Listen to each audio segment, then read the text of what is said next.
السلام علیکم۔ پچھلے بیان میں بتایا گیا ہے کہ مشرکین مکہ نے آپ صلی اللہ علیہ وسلم کے لیے تدبیریں اور کیا کیا پروپیگنڈے کیے۔ آج ہم بتائیں گے کہ مشرکین مکہ کا توحید کے بارے میں کیا عقیدہ تھا۔ ہمارے ساتھ موجود ہیں ام ایان۔ السلام علیکم۔ وعلیکم السلام ورحمۃ اللہ وبرکاتہ۔ جی، پہلا معاملہ یعنی توحید کا جو سارے اختلافات کی اصل بنیاد تھی، تو اس کی شکل یہ تھی کہ مشرکین اللہ تعالیٰ کو اس کی ذات اور اکثر صفات و افعال میں ایک مانتے تھے۔ وہ کہتے تھے صرف اللہ ہی خالق ہے جس نے آسمان و زمین اور ان کے درمیان ساری چیزیں پیدا کی ہیں۔ وہی ہر چیز کا خالق بھی ہے اور وہی مالک ہے۔ بے شک۔ اسی کے ہاتھ میں آسمان و زمین اور اس کے بیچ کی ساری چیزوں کی ملکیت ہے۔ صرف وہی رزاق ہے جو انسان، حیوان، چپائے، درندے، پرندے، گرز ہر چیز کو روزی دیتا ہے۔ صرف وہی مدبر ہے جو آسمان زمین تک کا سارا نظام چلاتا ہے اور چھوٹی بڑی ہر چیز یہاں تک کہ چونٹی اور ذرے تک کے معاملات کا انتظام کرتا ہے۔ بے شک۔ صرف وہی آسمانوں اور زمین اور ان کے درمیان جو کچھ ہے سب کا رب ہے۔ وہی عرش عظیم کا رب ہے اور ہر چیز کا رب ہے۔ اس نے چاند، سورج، ستارے، پہاڑ، درخت، چوپائے، جن، انسان اور فرشتے سب کو اپنے تابع فرمان کر رکھا ہے اور سب کے سب اس کے سامنے جھکے ہوئے ہیں۔ بے شک۔ وہ جس کو چاہے پناہ دے اسے کوئی پکڑ نہیں سکتا اور جس کو چاہے پکڑ لے اس کو کوئی پناہ نہیں دے سکتا۔ وہی زندہ کرتا ہے، وہی مارتا ہے، جو چاہتا ہے کرتا ہے اور جو حکم چاہے لگاتا ہے اور نہ کوئی اس کا حکم روک سکتا ہے نہ اس کا فیصلہ بدل سکتا ہے۔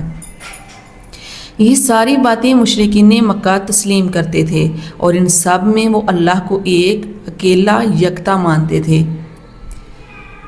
البتہ ان سب باتوں میں اللہ کو ایک ماننے کے بعد وہ کہتے تھے اللہ نے اپنے بعض مقرب اور مقبول بندوں مثلاً پیغمبروں اور نبیوں کو، اولیاء کرام اور بزرگان دین کو، اچھے اور نیکوکار لوگوں کو اس دنیا کے بعض کاموں میں کچھ تصرف کا اختیار دے دیا ہے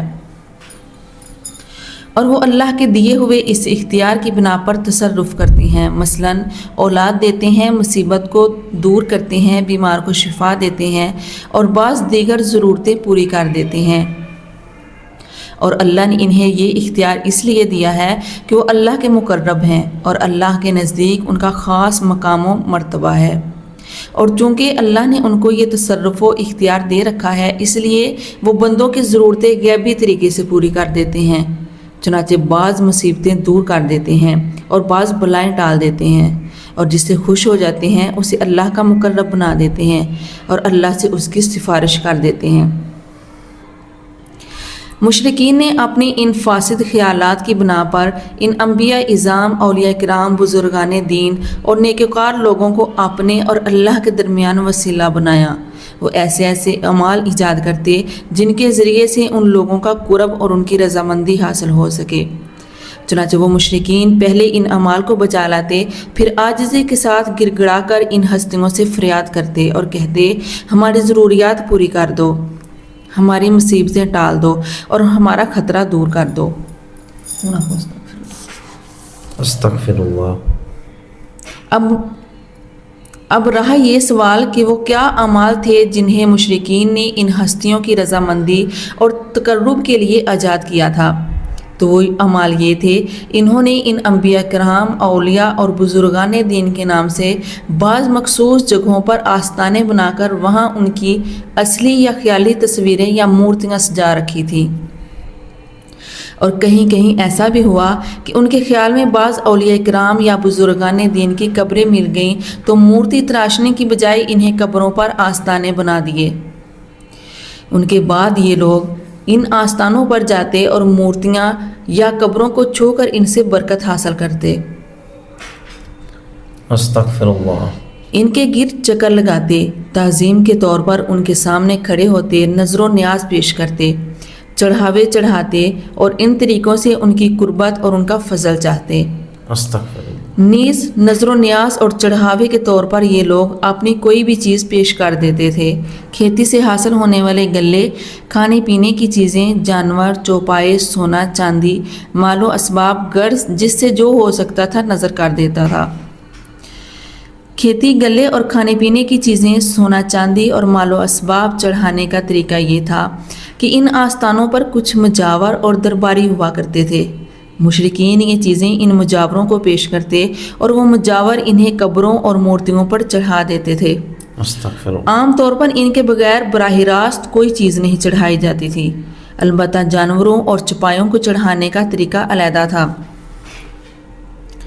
اور اس کی بھی کئی شکلیں تھیں۔ چنانچہ وہ کبھی ایسا کرتے کہ ان اولیاء کرام اور بزرگان دین کی رضامندی کے لیے جانور کو ان کے نام پر آزاد چھوڑ دیتے۔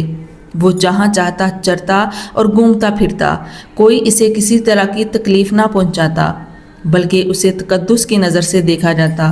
اور کبھی ایسا کرتے کہ جانوروں کو ان ولیوں اور بزرگوں کے آستانے پر لے جا کر ذبح کر دیتے، استغفر اللہ۔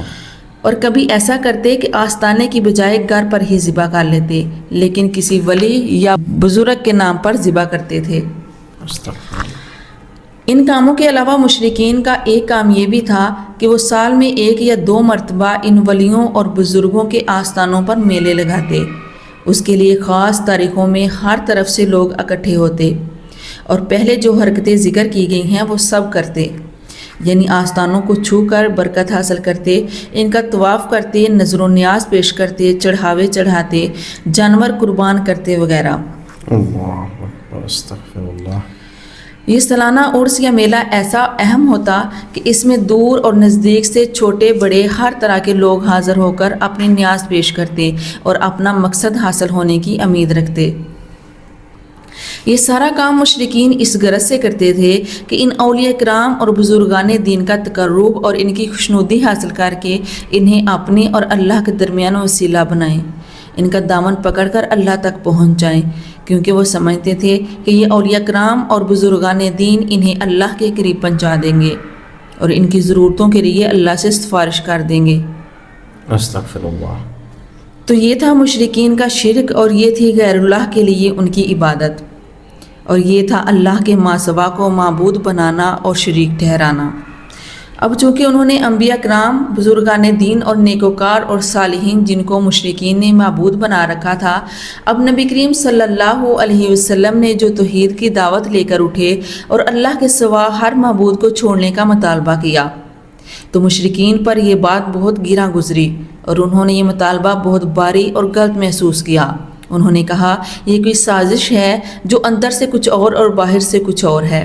اجعل الآلہۃ الہا واحدا ان ھذا لشیء عجاب وانطلق الملأ منهم ان امشوا واصبروا علی آلہتکم ان ھذا لشیء یراد ما سمعنا بھذا فی ملۃ الآخرہ ان ھذا الا اختلاق۔